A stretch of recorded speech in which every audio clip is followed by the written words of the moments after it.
Hello guys, good morning. Pupunta tayo sa labas habang nanonood yung alaga ko, yung apo ko. Titingnan natin ang ating mga halaman dahil ang panahon ngayon is off and on ang ulan. Makulimlim. Ayan guys, ang ating mga bell pepper.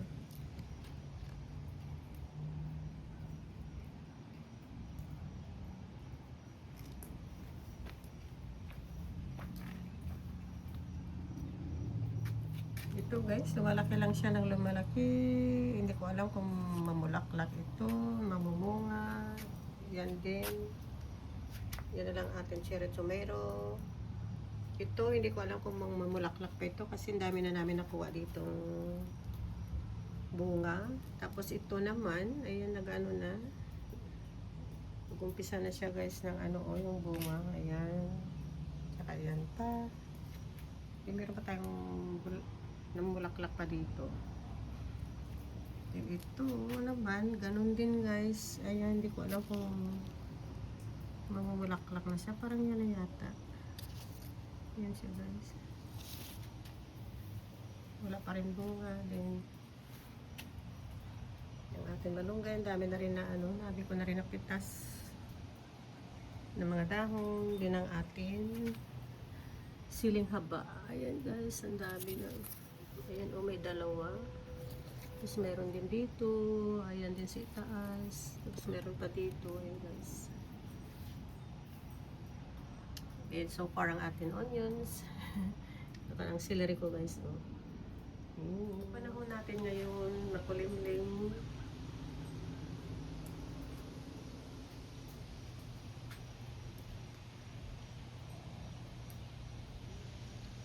Kami guys ang yung kahoy, yung tree, may hilak-hilak. Tapos ang hangin sana hindi yung biglang lalakas ang hangin sana hindi yung malunggay natin, mabali. Tatago doon sa pinagbaliktad na yung mga ng couch, mga pillow. Tapos natin ngayon yung ating leftover na sausage. Hinalo na sa kanin, mixed with spinach and onions. And look guys, yung ating pipino, sausaw sa suka, orange, tangerine, and coffee. Yan ang breakfast natin ngayon. Guys, thank you Brenda for the cucumber. Binigyan ako ng dalawang pipino. Papakita ko pala sa iyo guys, nahiwa ko na yung maliit. Ito na. Pakita kong ang isang guys, so ang haba ng pipino. Cucumber binigay niya sa akin. Tapos ito, yung isa na ko na, yung nakat. Ayan. Then, binigyan din niya ako ng eggplant. 4 na piraso ito guys. Niluto ko na rin yung isa kahapon. So, ayan. So, thank you Brenda for all this. Galing sa niya, garden. Ayan. Kaya ito lang guys ang dito, ang tawag nito pag summer na makakatanim ka. Kasi pag winter wala na. So, ayan, kain tayo ng pipino. At saka yung gamit natin guys na suka, yung datong puti na parang siya yung pinakurat na yung may mix na siya guys na Ayan.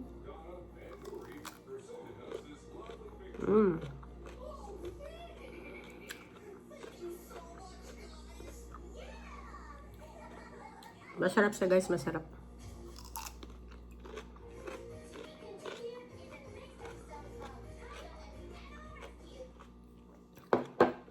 Ito siyang sinasabi ko guys, yung datong puti na sausawan. Ayan. Gawa sa sa coconut, tuba. Na siya guys, manghang. Ayan. Kung nakikita nyo, ayan. Lang natin, i-shake. Bago natin gamitin para mag-mix-mix ang mga yan siya guys. So, ang sarap. Masarap talaga guys kahit anong isawsaw nyo guys. Yan. sa tuyo, sa mga prito, yan, sa pipino, cucumber. Ang sarap-sarap. Pasensya na dyan sa nanonood, sa mga naglalaway. Pero ang subukan nyo guys, ang sarap sa pipino.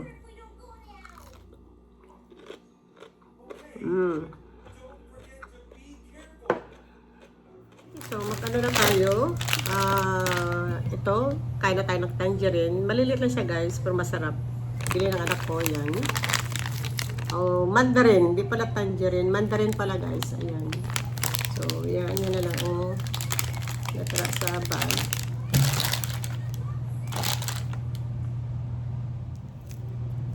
So, ito guys. So, naririnig ang TV.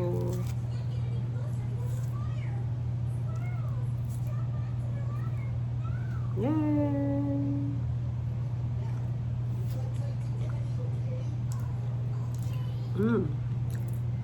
Tamis.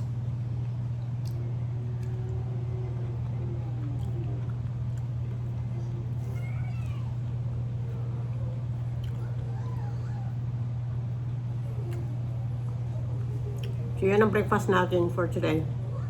This morning.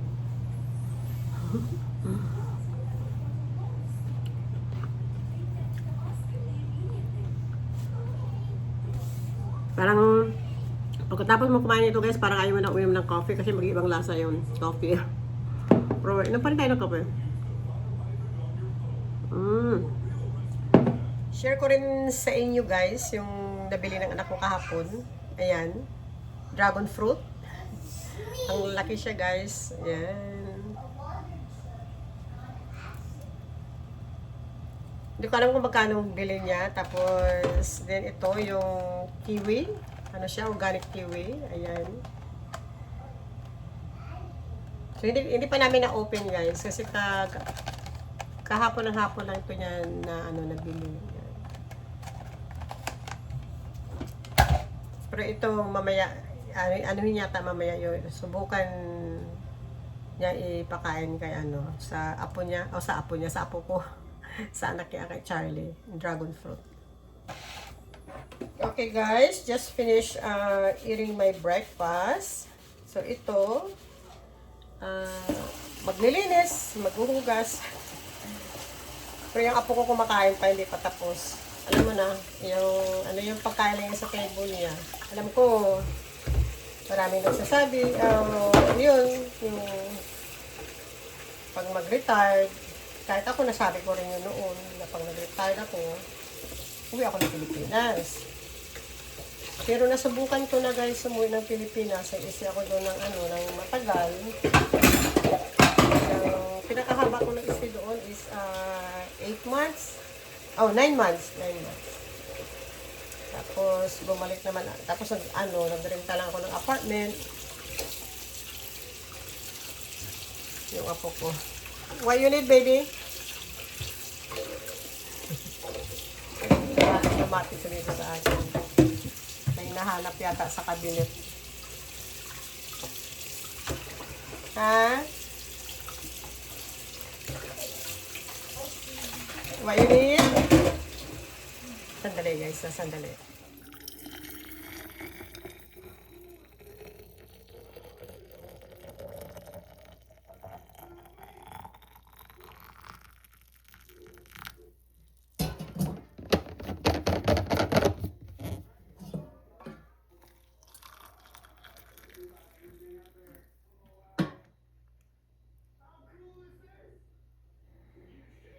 Okay guys, tinapos ko muna yung hugasan ko at saka yung inasikaso ko muna yung apo ko, yung may hinihingi. Nag-init tayo ng tubig, gumawa ng tea. So, ito na guys, ang ating hot tea.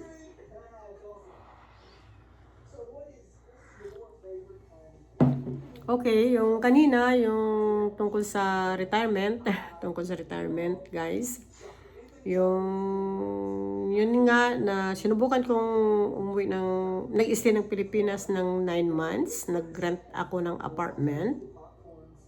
Pero bago yan, nag-stay muna ako sa kapatid ko ng 1 month bago ako naghanap ng apartment.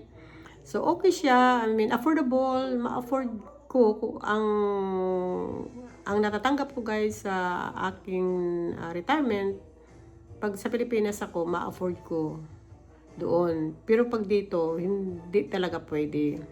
Pag dito sa US. Pilipinas, pwede. So, anyway, yun nagustuhan ko. Maganda naman yung place nung apartment. Malapit din sa pamilya ko at saka close sa mga tindahan. Yun nga lang yung kung kailangan mo ng yung hospital, mga ganun, yung pinaka main, yung malalaking mga 45 to 1 hour din ang layo.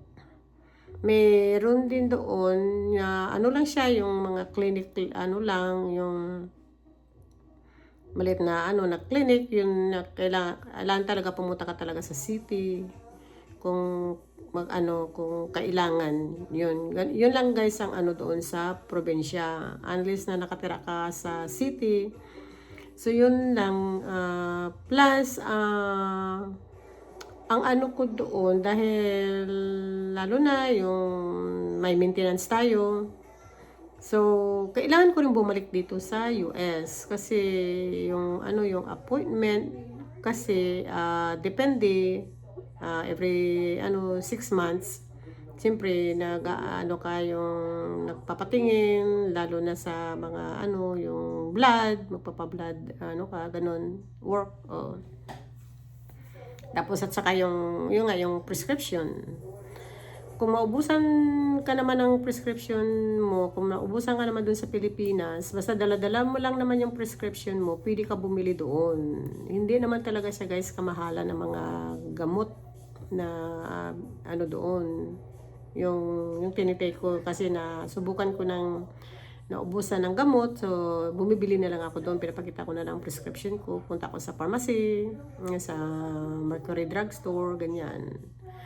So, okay siya. Ay, kaso lang guys, kailangan ko lang talaga bumalik dito dahil siyempre na dito yung mga anak ko, yung apo ko. So, kailangan ko sa sila makita. So, siyempre, kung like every 6 months, pabalik-balik ka rin, rin sa magasto rin, siyempre, pamasahe. Then, yung pagod din, yun. So, kung mag-stay ka doon ng yung like siguro at least more than 1 year, mga 2 years siguro,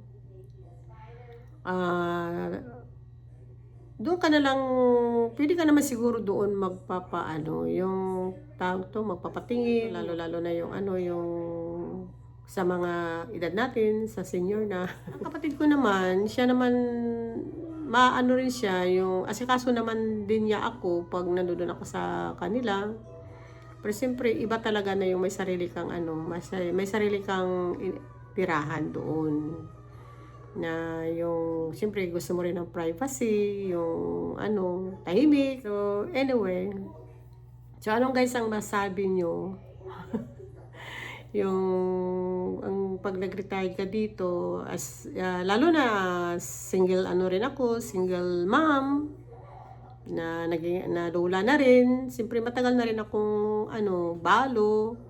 So siguro siguro mag-retire sa Pilipinas kung may kasama ka rin sa buhay. Siyempre kasi at least may companionship ka ba. Pero kung nag-iisa ka lang din, parang rin, yung siyempre kung gusto mo may pupuntahan, yung parang nakakaano rin na ikaw lang mag-isa, yung maglalakad o yung travel ganyan. Kailangan may kasama ka rin. So yun lang ang ko doon. Tapos maliban doon, maganda. Gusto ko doon. Sa at least kung sobrang init naman, stay home ka lang o doon ka lang sa apartment o tapos may aircon. Pero yun nga lang, iba talaga nga din guys na may kasama ka. Dito sa mga anak ko naman, mas gusto na lang nila na yung uwi na lang ako doon magbabakasyon, tapos babalik ako dito. Dahil iba talaga daw pag kung may kasama ako. So ano ang opinion nyo guys? Kung ang maganda, comment below. kung tawag nito. Dahil kung ako talaga, kung doon ako magre-retired, afford ko ang sarili ko doon. At nasa sayo na ang pag-budget. Siyempre, yung sa ano mo, yung life mo, kung paano mo anuhin, kung hindi ka naman namimili, pero kung life na yung aanuhin mo na gasto dito, gasto doon, siyempre, hindi enough ang mo, yung pera mo doon. Kailangan yung tama-tama lang. Okay guys, sana nag-enjoy kayo dito sa aking vlog. Maraming salamat sa mga supportan nyo. You all have a wonderful day. God bless. And see you in my next vlog. Bye!